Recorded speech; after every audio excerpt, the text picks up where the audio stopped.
Happy Friday, everybody. Hey, just want to do a little recap of our meeting that we had on Wednesday. In May, our office will be open for 5 years. Can't believe it's already been 5 years, and had a lot of meetings over those years, a lot of synergy sessions, shot a lot of videos, done a lot of different things that we've done. But I must say that Wednesday's get together was absolutely one of the most inspirational get-togethers that we've done. It wasn't a class, it wasn't a training, it wasn't a workshop or anything like that. It was just what I called a safe zone, just a safe place for everybody to come and just pour it out, share their emotions that they're going through right now. And I started it with a question that says, okay, so you wake up in the middle of the night, your mind's going 90 miles an hour, and you can't get back to sleep. What is it that's keeping you from going back to sleep? And the conversation went on for an hour. So it was absolutely fantastic. So we know that there's a lot of fear out there. We know that there's a lot of pain out there with our agents and staff. We know that there's a lot of concerns. I have them, Janelle has them, Amy has them, Lynn has them. We all have them right now. But the question is how do we control them? How do we maintain them? How do we make our lives better so that we alleviate those fears? And this morning, as I was walking in Costa Rica, and I got 3.6 miles in Costa Rica this morning on my Peloton, listened to a podcast Amy had shared with me. Been watching Ed Milet's podcast, and you can get it on Spotify. Go to the Ed Milet show. You're going to see a lot of different ones that he does. I think he does a new podcast every single week. So I've been listening to a couple of them a week right now. So this one's called How to Turn Failure into Fuel. Sean Casey was on Ed Milet's show. And Sean Casey is a great, great story. And I'd love for each of you to sit and listen to the podcast. But Sean Casey was a professional ball player. He made it 12 years in the major leagues. He's now a broadcaster on the Major League Network.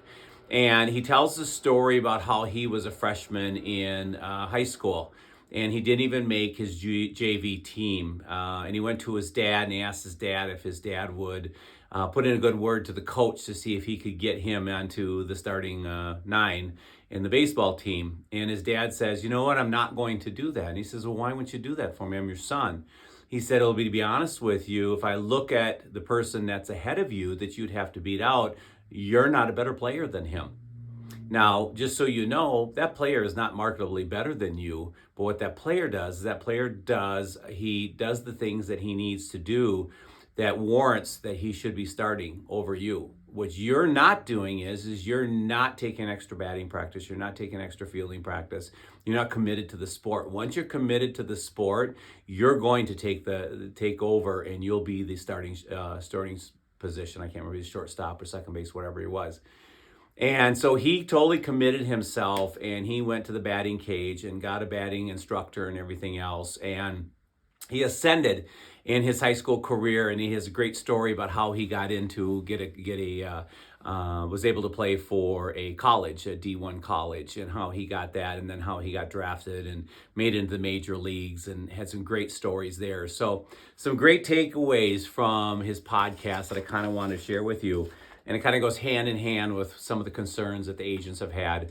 We know that some agents are a little cracked right now because they had a couple buyers maybe that they had been waiting on, that they thought for sure were going to buy this spring, and they found out that they did buy.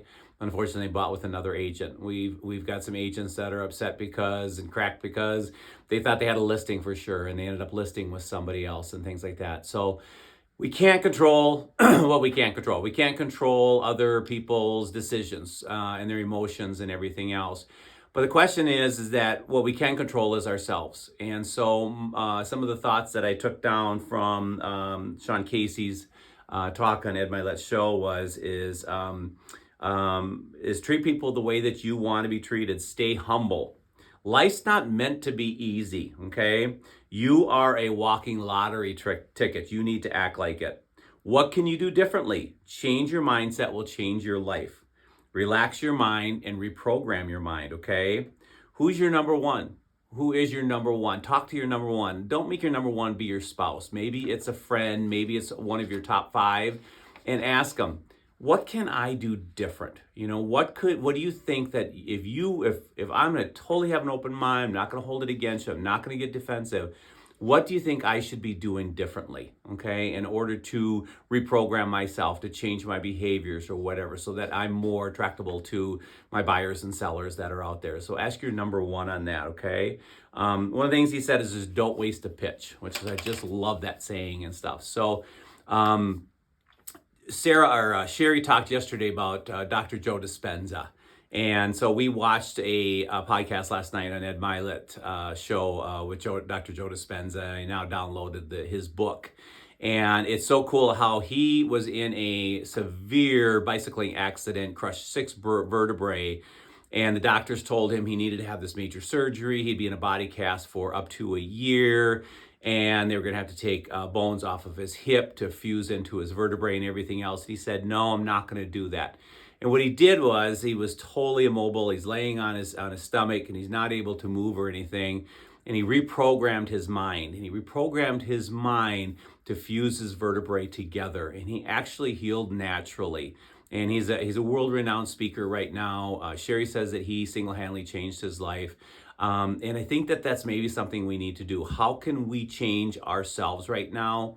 We're hurting, we got concerns, we're scared, all those type of things and stuff. How can we reprogram that? How can we reprogram our mind to say we are a really good agent and we are going to excel and we're going to get that next listing, we're going to get to sign that next buyer, and we're going to get that buyer a house.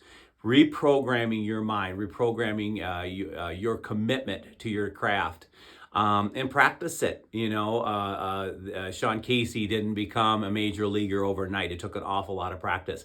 What are you doing for practicing your art? Okay, are you doing some one-on-one role playing with one of our other agents? Do you have an accountability partner right now? Are you practicing your scripts? Think of all that kind of stuff that you could be doing and you could be doing better. And you know what? Maybe it was something like that was why that client chose a different agent than you. Maybe that other agent had their A game on and you're still sitting in a C game, okay? So once you change your attitude, once you change your mindset, I think you're gonna really see production changes that are happening. So that's my thoughts for the day. Appreciate you watching the message. Have a great weekend. For those that are going to Vegas, it's gonna be a fantastic week next week. The rest of you, I sure wish you could come with, maybe next year, huh? Okay, thanks for watching my video.